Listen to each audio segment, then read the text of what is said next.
अस्सलाम वालेकुम रहमतुल्लाहि बरकातहू। एक बहुत ही प्यारा सा वाक़या जो मियाँ बीवियों के लिए मिसाल बनता है। वाक़या कुछ इस तरह से है कि अम्मी आयशा रज़ी अल्लाह तआला अन्हा आप सल्लल्लाहु अलैहि वसल्लम से एक बार नाराज़ हो गई। अब आप ऐसे नाराज़ हुई कि आपकी आवाज़ ज़रा ऊंची हो गई और आप सल्लल्लाहु अलैहि वसल्लम सामने खड़े रह के उन्हें प्यार से समझाने की कोशिश कर रहे थे।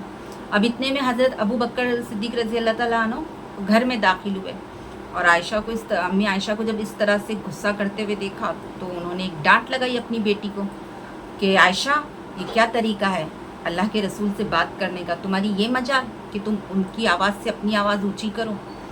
तो अम्मी आयशा वहाँ थोड़ी सहम गई, रुक गई, डर गई और आप सल्लल्लाहु अलैहि वसल्लम फ़ौरन बीच में आके हज़रत अबू बकर सिद्दीक़ रज़ी अल्लाह तआला अन्हु को रोक दिए और कहा कि आज आयशा को ज़रा गुस्सा ज़्यादा आ गया, मतलब मुस्कुराते हुए कहा।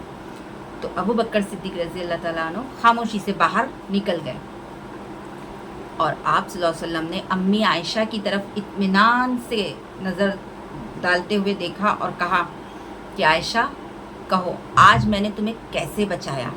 तो अम्मी आयशा रज़ी अल्लाह तआला अन्हा मुस्कुराने लगी और फ़ौरन आप सल्लल्लाहु अलैहि वसल्लम के पास आई और कहा कि या रसूल सल्लल्लाहु अलैहि वसल्लम, न जाने मुझे आज क्या हो गया था कि मैं समझ ही नहीं रही थी।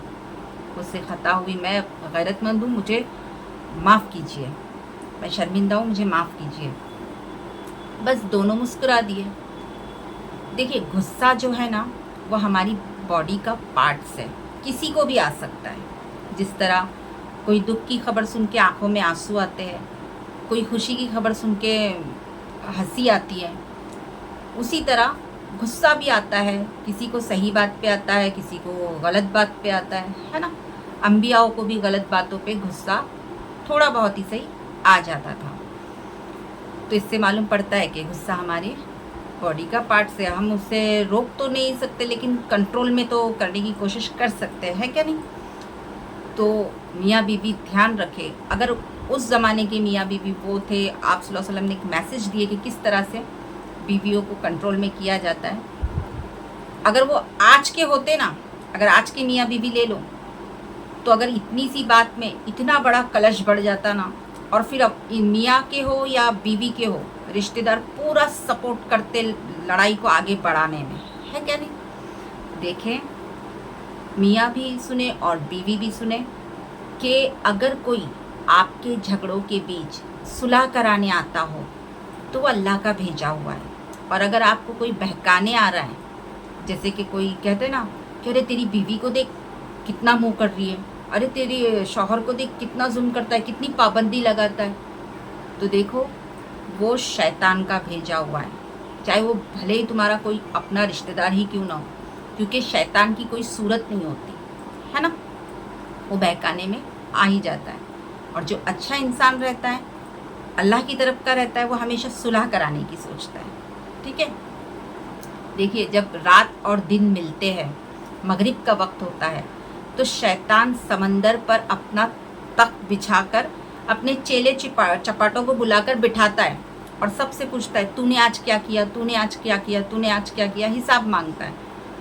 तो उसमें से एक उठकर खड़ा होता है, कहता है कि ए इब्लीस, मैंने तो आज, मतलब ए शैतानों के शहंशाह, मैंने तो आज बनी आदम को नमाज से रोक दिया, है ना। तो वो कहता है कि बहुत अच्छा काम किया। फिर दूसरा कहता है कि मैंने तो आज एक को जिना करा दिया। तो वो कहता है तुमने बहुत अच्छा काम किया। ये बारी बारी सब हिसाब देते हैं इब्लीस को। फिर उसमें से एक उठता है और कहता है कि ए शैतानों के शहंशाह इब्लीस, आज मैंने एक मियाँ बीवी को लड़ा दिया, उनमें कलश डाल दिया, उनको अलग कर दिया।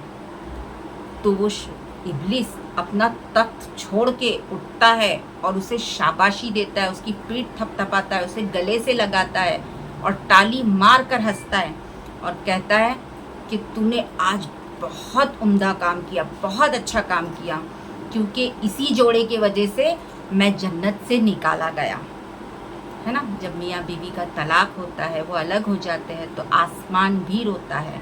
और जब मियाँ बीवी के झगड़े होते हैं तो शैतान ताली मार के हंसता है, किलकारी लगा के हंसता है। तो ख्याल रहे कि शैतान को इस बातों का मौका ना दें। अगर एक गुस्से में है तो दूसरा ठंडा हो जाए, अगर बीवी गुस्से में है तो शौहर ठंडे दिमाग से काम ले, और अगर शौहर गुस्से में है तो बीवी ठंडे दिमाग से काम ले, है ना।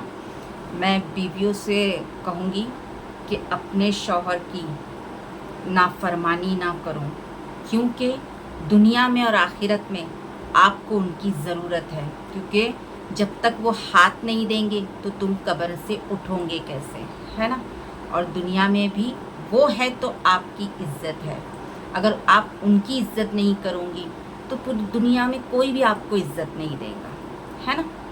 और मैं शौहर से कहूँगी कि अपनी नफ्स आमीन की कदर करो, क्योंकि देखिए अल्लाह की तरफ से आपको तो हुक्म है कि उन्हें खिलाए पिलाए, जो तुम खाते हो वही खिलाओ, जो तुम पहनते हो वो पहनाओ, है ना, अपनी हस्ती के मुताबिक खिलाओ पिलाओ। लेकिन एक चीज़ है जो आप दे सकते हैं और भी, उन्हें बहुत सारा प्यार, है ना, तो उन्हें प्यार दो, क्योंकि खिलाना पिलाना तो अल्लाह भी कर देता है ना। रिज़्क़ देने की ज़ात तो अल्लाह की है, किसके नसीब में कितना देगा, खिलाने की ज़ात तो अल्लाह की है, लेकिन आपके ताबे में मोहब्बत देना भी है, बहुत ज़रूरी है, तो उसे मोहब्बत से करो। क्योंकि आप सल्लल्लाहु अलैहि वसल्लम ने फरमाया ना कि बीवी टेढ़ी फसली की मतलब फसली से बनी है, अगर तुम उसे सीधी करने जाओगे तो वो टूट जाएगी, इसीलिए तुम उसे प्यार से हैंडल करो। और बीवियों से कहूँगी कि अपने शौहर की नाफरमानी ना करें। कुछ औरतें हैं, होती है कुछ औरतें, सब नहीं, कुछ औरतें ऐसी होती हैं जो मैके में जाके अपने शौहर की बुराइयाँ करती है। ऐसा बिल्कुल मत करें, वो तुम्हारे शौहर है। आप सल्लल्लाहु अलैहि वसल्लम ने फरमाया कि अगर अल्लाह के बाद किसी को सिजदा लाजिम होता तो मैं बीवियों से कहता कि अपने शौहरों से सिजदा करो, है ना, मतलब शौहरों को सिजदा करो, तो दोनों का भी रुतबा बराबर है, मतलब हाँ, लेकिन आदमियों का मेरी बहनों थोड़ा बड़ा है, थोड़ा सा लिहाज रखे।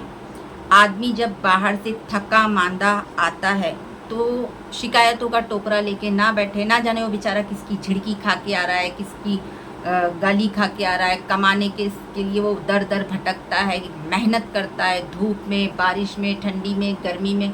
अब वो घर सारे टेंशन लेके जब घर में दाखिल होता है बेचारा सुकून पाने के लिए, और घर में भी कलश दिखेगा तो फिर उसका हाल क्या होगा, है ना।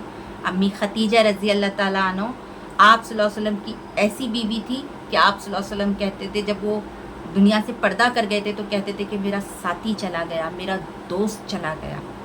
तो दोस्ती रखो, ऐसी आदत रखो मेरी बहनों कि शौहर अपनी परेशानी आके तुमसे बांटे, ऐसी अपनी आदत रखो कि तुम्हारे पास जब वो बैठे तो सुकून महसूस करे। ऐसे नहीं कि तुमसे बेचारा डरा डरा भागता भागता घूमे, घर में आना छोड़ दे, ऐसे मत करो। उनकी बहुत अच्छी दोस्त बनो।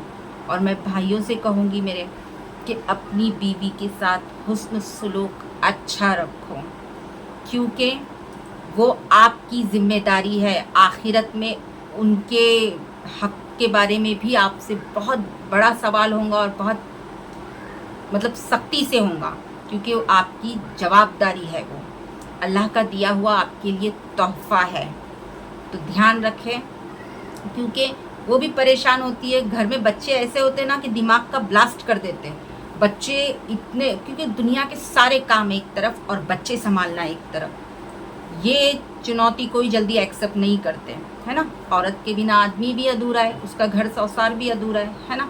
तो थोड़ा सा लिहाज रखें। कभी औरत चिड़चिड़ी हो गई तो खामोश हो जाए, और अगर नाराज़ हो गई तो मना ले, क्योंकि रूठना अम्मी आयशा की सुन्नत है और मनाना नबी करीम सल्लल्लाहु अलैहि वसल्लम की सुन्नत है।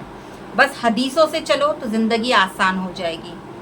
और बस जितना समझा सकती थी मैंने समझा दी।